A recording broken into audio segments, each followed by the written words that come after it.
So here we go, guys. We are jumping into game 2 of viOLet versus Caliber. This, of course, is Gwin, and with me is Rance. And we saw a little bit of domination there out of viOLet last match. We're going to have to see what comes of this. You know, of course, Caliber has picked Shakir's Plateau here, which is, you know, a fantastic map to pick if you want to do that that Forge Fast Expand. So I'm sure that's what we're going to see out of him again this game. Interesting. Well, we saw it from Atero all last week, and the forward pylon is down as well. So even more clues leading towards that conclusion there, Gwen. As we take a look at viOLet here, look at this. He takes it up to 10 before?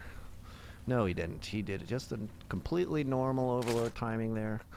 You know, what's the deal with the extractor tricks these days in the metagame? So it's been mathed out, I think maybe like 15 or 20 times on Team Liquid at this point, and the extractor trick comes out a very, very small amount behind the 9 Overlord. Even the double extractor trick? The double is actually really bad. You don't want to do the double. So don't do the double. So when I watch the fancy Koreans, they're actually doing it for a different reason than to get ahead. Well, if they're doing the double, it's probably because they went pool and then did the double to get extra drones out before they decided to switch over to that Zergling.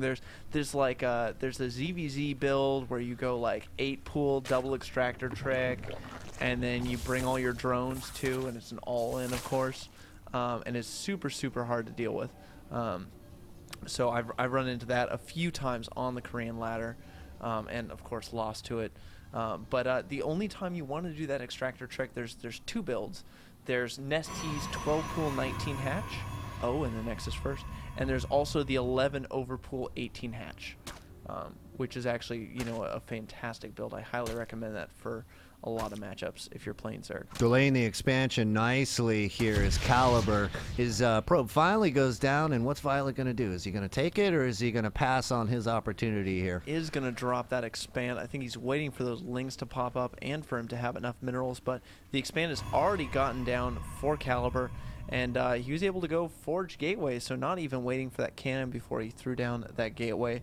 You know, this is the advantage, of course, of this is that you're not going to delay your tech. And that's that big thing that you want to do is don't delay your tech, and all your tech is dependent on that gateway getting down. All right, we've got 1 cannon out front here versus this little 4-link poke. I think that's actually a pylon. Oh my gosh, it was. Jeez. So we have no cannons out, and that is not a 1-space wall off. So he's going to be able to run. Oh, sick timing there with the extra pylon to keep the Zerglings just outside. We'll see if they can keep him out the entire time. Looks like he will be able to, because he can't get enough surface area to take down this pylon before it comes up. And the Zealot pops at a great time. Is he going to be able to kill off? Nope. And he lets the pylon finish. Doesn't cancel when the Zealot pops. So he is walled in. We'll have to kill that to get out. But unless he rallies outside and gets Warp Gate or Warp Prism, maybe. I'd love to see some more Prism play. Yeah, okay. Out of Caliber. Link speed just now started here for viOLet as he's purely droning his face off in anticipation of his second base coming up. But you can see that Nexus first timing is going to be giant for Caliber. Let's check out the income, see how much of a difference that made. Oh, yeah. Yeah, I mean, definitely Caliber in the advantage right now, but that's going to start evening up really quickly as viOLet gets a chance to drone up the second base. Of course, Zerg can produce the most workers the quickest in this game at this point. It's not like Brood War where Zerg was limited to just making 1 drone at a time once every 15 seconds due to larva production. You do have the Queen. You can vomit on the hatch and then get those larvae to pop up and spend them immediately. Ooh, unfortunate Overlord placement here for viOLet. Is going to scout absolutely nothing of interest except for maybe the second gas, perhaps. That's about all the clue he's going to get for anything on that scout. We do actually have a 3rd gas going down, and this is a pretty early 3rd gas out of Caliber. So I'm curious as to see if he's going to go for some airplay on this map. You know, with that earlier 3rd, but hold on, we've got 2 Zealots making their way into the main, and those are easily going to be able to clean up that Zergling. Nope, Zealot's going to go ahead and pull back, probably waiting for their 3rd or 4th or for +1 weapons to finish up, which is very close. All right, drones getting pulled here to deal with this situation, costing viOLet some pretty good amounts of mining time there. These 4 zealots are going to be a big problem, though, and you can see the production not changed for viOLet. He's not reacting. He's not making any attacking units right now, Gwin. Does this mean he's just going to go mass queen and think these queens can take care of it? I mean, queens can tank a lot of damage, and so I wouldn't be surprised if viOLet is confident enough in his micro to be able to hold this with mass queen plus drone. But the question, of course, is going to be whether mass queen plus drone is going to be a cost-effective solution. Now 14 Zerglings in production, some Zerglings finally poking out. He needs to be careful with these Zerglings, though, because the Zealots have +1. Yeah, Zealots are going to go down, though, to the surrounding Zerglings, and the 3 queens going to be able to take care of that problem. viOLet with the macro hatchery in the main there, and we saw a couple timings last week from viOLet here just off this 2-base plan, which were pretty good. This is such a big map, though, it's hard to say what's going to happen here. More scouting lings coming out, and let's take a look at the production here. We've got a +1 to armor started, 2 more gateways, Twilight Council. 4 more gateways on the way. Wow. So we're going up to 4 gates here, a Robotics Bay and the Twilight Council, so I wouldn't be surprised to see maybe some blink play with an observer for spotting. And there is the blink going down. Blammo. So, and look at this. viOLet throwing down that infestation pit immediately says, you know what? I don't want to get blunk, and I'm just going to fungal all that shit. So, yeah, and the second evolution chamber. So really going to be focusing on an upgrade-heavy style with those infestors to stop the blink from happening. And with this little changeling making his way through the base, and it actually is not spotted. This changeling is going to see everything, as if the overseer, which is getting picked off right now, isn't seeing everything already. And 2 more gateways on the way, as well as a Templar Archives and a War Prism. Ooh. I actually, the War Prism play is so good. I'm always excited when Protosses do it. I think it's one of the most underused units in the game, and Protoss has finally figured out how good it is. Liquid Hero especially, and White Raw with his special tactics.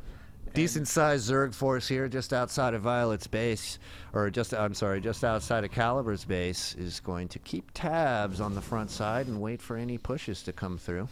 Meanwhile, the Overseer is going to come by here, or I'm sorry, the Observer is going to come by. Ooh, a lot more lings there, and you can see the creep spread has begun from viOLet as well. We've got 8 infestors on there, 6 infestors on the way as well. We'll see what kind of upgrades are coming out here. Ooh, interesting. +2 to attack, it appears. And that's melee, right? That is melee. So once that +2 attack finishes for the Protoss, he will be able to 2-shot lings again. So viOLet really needs to start that +2 armor for his Carapace. Instead, though, look at this. Caliber's going to throw down the 3rd in a hyper-quick fashion, and this could be a boon for the Protoss if he's able to hold it up. But look at how many lings are on the map right now. Wow, that's unbelievable. Let's check out the unit count here. 102 lings on the map. Guys, this is what, when people talk about the Zerg swarm, this is what they are talking about. They are talking about hundreds of lings barreling down their front door, and everything gooped up in green fungals. But Zealot Archon is very effective against mass ling. Oh, yeah. So we'll have to see how that works. Some great force fields going down by Caliber. Amazing force fields, actually. Will he be able to hold those? That is a lot of infested Terrans. Yeah, the lings are pretty much impotent in this situation, though. The force field's doing a nice job, but as they wear off, they're going to be able to get the surface area on the Protoss unit. And Protoss unit's going to get torn to pieces, ladies and gents. This 3rd base going down, and it is down. And that attack right there from viOLet, worth its weight in gold. He accomplished what he set out to do. Absolutely. A lot of damage done with that attack. Had a great timing with his upgrade. But, I mean, the Blink Stalker sitting back here and really able to just kind of avoid damage altogether. And some good force fields going down, reducing the surface area of those lings. but I think those Infested Terrans are going to punch a hole through that wall. Yeah, as soon as this gateway goes down right here, it spells big trouble for the Protoss, unless there's some good force fields to be had. You can see Lings and Roaches on their way in, forcing and building another gateway so that they can wall off. And this Protoss army is on its heels. The only good news for the Protoss right now is there is no third base right now. There are 3 hatcheries, but unfortunately no third base. Let's check the income tabs here for a second and see how that's doing. Caliber actually with the worker lead in this matchup, so Caliber being really responsible about chrono boosting his Nexile to make sure that he has, you know, a good worker production, and as soon as he gets that third up, he is going to be very scary. The supply is actually very close. So viOLet not as far ahead as he was in the previous game. Yeah, he's going to go ahead and try to remedy that with a double expand here to the 3rd and 4th position. And it looks like Caliber has no plans to move out anytime soon. He's going to secure his 3rd and try to get this one rolling out so that he can put up a nice force against the Zerg. Zerg's got a little time to get this thing going, and viOLet looks to be in damn good shape right now. That's a lot of Infestors. What do you call? Is that a herd of Infestors? I'm so in awe of that much gas being spent on Infestors. I don't even know what they call it. Looks like the Warp Prism there getting caught in the bottom corner with that fungal. And the Infested Terran will go ahead and take it out. So, you know, a little bit of harass attempt there on the Infestation Pit. Finally taken out. We're a couple Zealots down there banging away on it. A lot of Lings, a lot of Infestors, folks. And with this many units out in play, it's really about battling on your own terms at this point. He's going to wait for his own permission, and I love splitting the Lings up right there. Oh, he tried to seal the main ramp, but tons of Lings get leaked into the expansion, and head-to-head right up here with all the Infested Terran coming out. This is a giant force coming out from viOLet, and look at that, GG, well played, coming out from Caliber without much resistance, Gwin. Absolutely. I mean, I think the things that really sealed that for him were the Infested Terran. Was that neural parasite on the Archon? Did you see that? Yeah. That was pretty sick there, saying, you know,